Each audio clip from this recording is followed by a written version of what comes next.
What's going on, everyone? Just woke up from a nap over here. So, we know we've been talking about how Xbox is pretty much doing way better than PlayStation this year. And they're carrying them now and giving them food to eat because boys got to eat. You know what I mean? But earlier in the year, there was some huge discussions about Microsoft having OEM models that are supposed to be hybrid uh, high-end PC-like consoles where you wouldn't have to worry about playing all your games and paying for all your games on Xbox. And if you would want to go to PC, everything would be able to transfer back and forth there. And you'd be able to play like GOG, which is great old games, Steam, and have PlayStation games, and have Epic on there as well. And people found that very hard to believe. On top of, how's online going to work? And I said, I think they're just going to make it free. And the only thing you're going to be paying for is Game Pass, because why would you not have that anyways? And that's kind of the setup anyway. So in this video right here, we're going to get some clarification, and we're going to see that Phil Spencer doesn't deny it. And he's going to clarify that in a way. And I've been telling people that if Sony doesn't want to play that game while Microsoft's giving their games, that's their route. They don't necessarily have to do that, but you can kind of see that Phil Spencer is going to say, look, if you don't want to play that game, then we're going to get Steam on Xbox and we're going to be playing PlayStation 5 games on Xbox in the future. And then there's not going to be much differences. I'm telling you, this is coming. So let's get ready to highlight this part in this interview, because I'm going to make a different video about different aspects in this interview. You don't want to do a video that's 34 minutes long and drag that out. No, no, no. We got some key things to talk about on different perspectives that are separate. So in this video, let's talk about that. And let's go ahead and get excited for this, because I've been telling people it's going to happen, and I thought that that was the best route. So are we ready for this? We're going to talk about this and get into this. Like, comment, and subscribe. Let's go. The Halo, and they're wondering, what is the value proposition to owning, say, an Xbox console or being in the Xbox ecosystem? You're going to be able to play your games that you buy with us in many different places. Your state, your save game. Like, quick story: a friend of mine who I work with, she's younger than I am. She never played the Gears games, so we're going through and playing Gears from back. Started on 1, we're now on 3. They're all co-op, so we're playing together. And the simple thing like logging in and seeing my save game from 2011 kind of populate, and I still get to go play. Like, the experience that you're going to have on Xbox is we respect your progress on our platform, and the games that you own with us, we're going to make available in more places, whether it's buy to stream and you can stream to the devices that are near you on console or PC. Like, that, I think, that's our value proposition of Xbox. And on the hardware side, So you said on PC, they're going to make play anywhere. Almost everything that you have on your Xbox, when they make that aspect happen, you'll be able to get on your PC and it's all right there. And you're not going to have to buy the game again, and your saves will transfer all the way across. He's confirmed that. We're going to get to the Steam aspect here next. By the way, if people didn't know, I was number 1 in the world in Gears 2 back in the days. I stayed up 72 straight hours when it came out. I was number 1 in Warzone. I was a heavy Gears of War player. I was one of the top players in Gears 1 as well too. Also did game battles and all that. I love the franchise. It's one of my favorite shooters of all time. I've played every Gears, and I'm looking forward to Gears Award E-Judgment. We'll talk about that some other time. If y'all didn't know, People Can Fly are now helping co-develop that with Coalition, so I'm looking forward to that. Playing on Unreal Engine 5, it's going to be epic. All right, let's go. I want us to innovate and make the hardware the differentiator. Like, we've gotten into this space where the differentiation on the hardware has gone down, and it's really been locked games that you've tried to make the identity of the hardware. I love when I see handhelds, when I see kind of unique things that hardware manufacturers do, and I want our hardware to compete on power and on innovation. So let's have our platform continue to innovate with services and the hardware work that we're doing, whether it's control, whether it's power, mobility, whatever it is that we're focused on. And let's have our games reach you as the person who's investing your time and your money in our games wherever you want to go play. I think that's our identity going forward. And it's working for us now. And I love the innovation that we're able to bring through doing that. I've had this crazy theory that you're going to lock in a deal with Steam, and Steam's going to be, because you brought up Epic in one of your interviews. How are you and Gabe? You guys been hanging out, chatting at all? I wouldn't like. We tend not to lock up things when we do. We have a great relationship with Valve, and I mean, obviously they're right down the road from us. And the conversations we have, listening to them as a developer on Windows, as a publisher on Windows, as a storefront on Windows, and the things that they would like to see. I know Jason Ronald at CES talked a little bit about our work on Xbox with our Windows team here.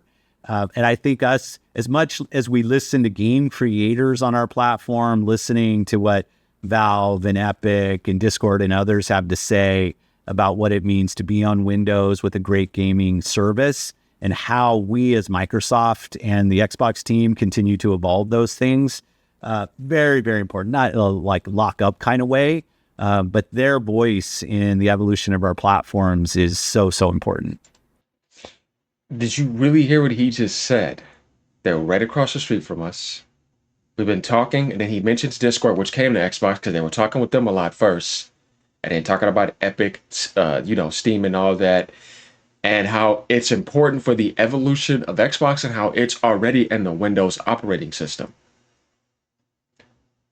And just hearing what they have to say about it evolving on the systems of our operating system, our hardware.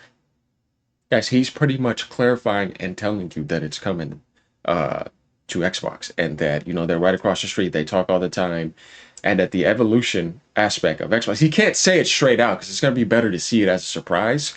But if you have those deep deductive skills like I do, I'm telling you right now, he's saying it in a positive manner too. Like, man, this is going to be a great thing. And we're not talking about locking up, but we know it's going to come there. Like he's just saying that it could also come to Switch. It could also come to PlayStation as well. But it's not about locking up with us. It's about just evolving and working with us. Right? So think about the evolving and working with us. You know what I mean? He's pretty much clarifying. Now watch this too, as Dustin asks him a question after that, because he pretty much gets it too. And he's getting exactly what I'm saying and what I'm pretty sure you just saw. So confirmed, Steam on the next Xbox, confirmed.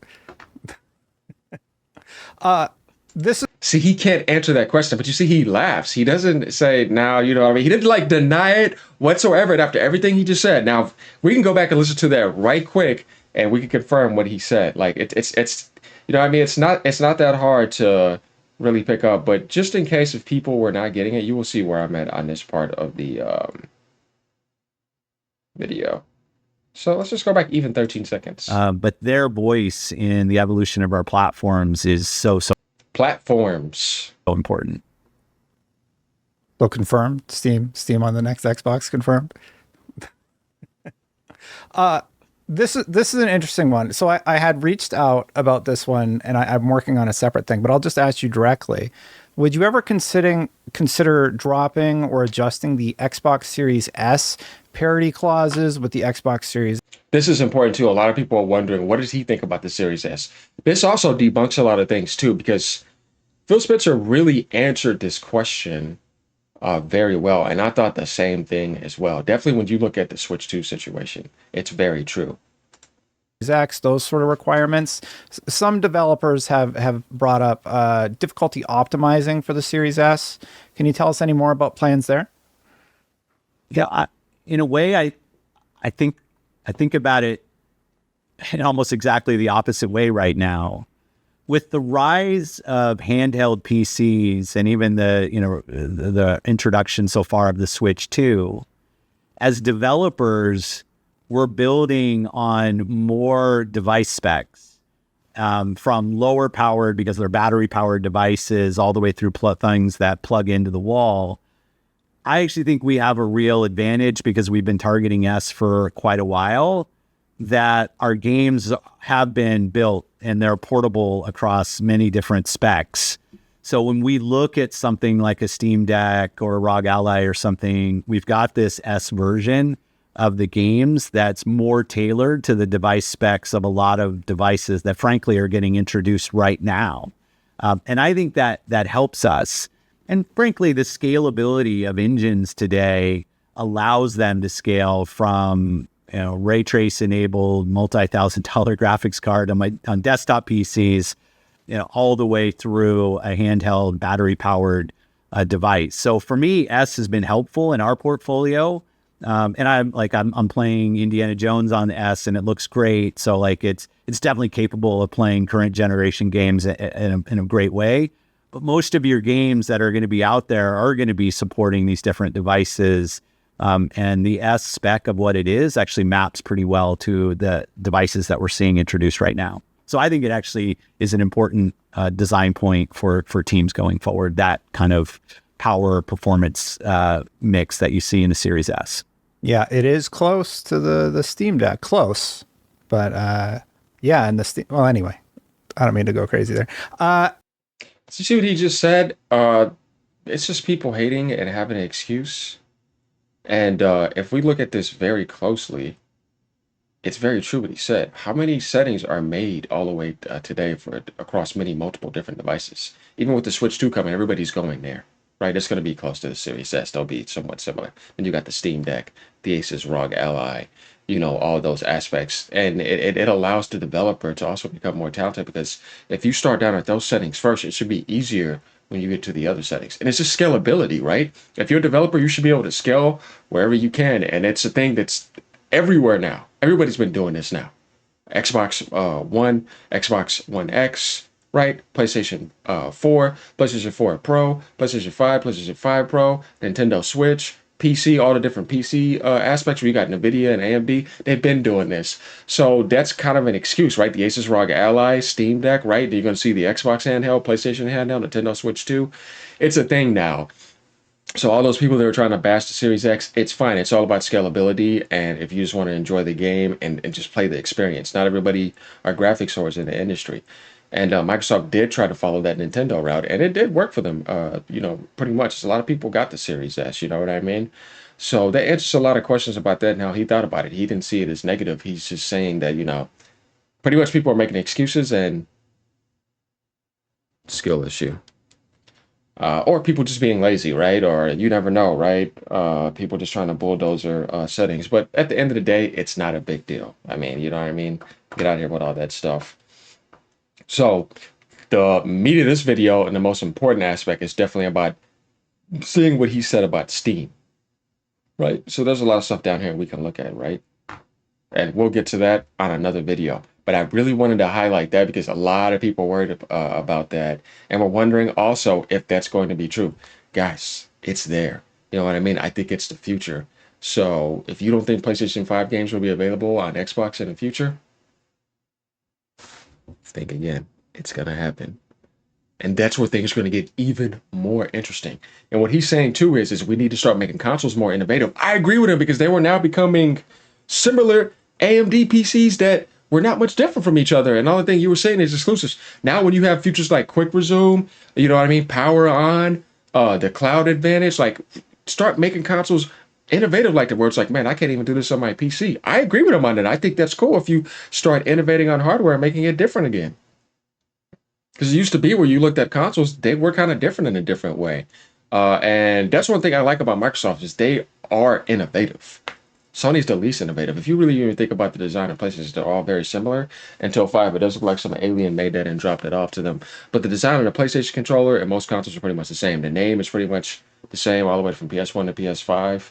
It works. Not saying that's bad or anything. Nintendo is the most creative, period. We already know that. They're funny. Just things that they do, from the GameCube little small disc to the Wii with the nunchucks to the switching it up on the go Super Nintendo, the handhelds, just the way they make all those little different controllers. Like they're some funny people.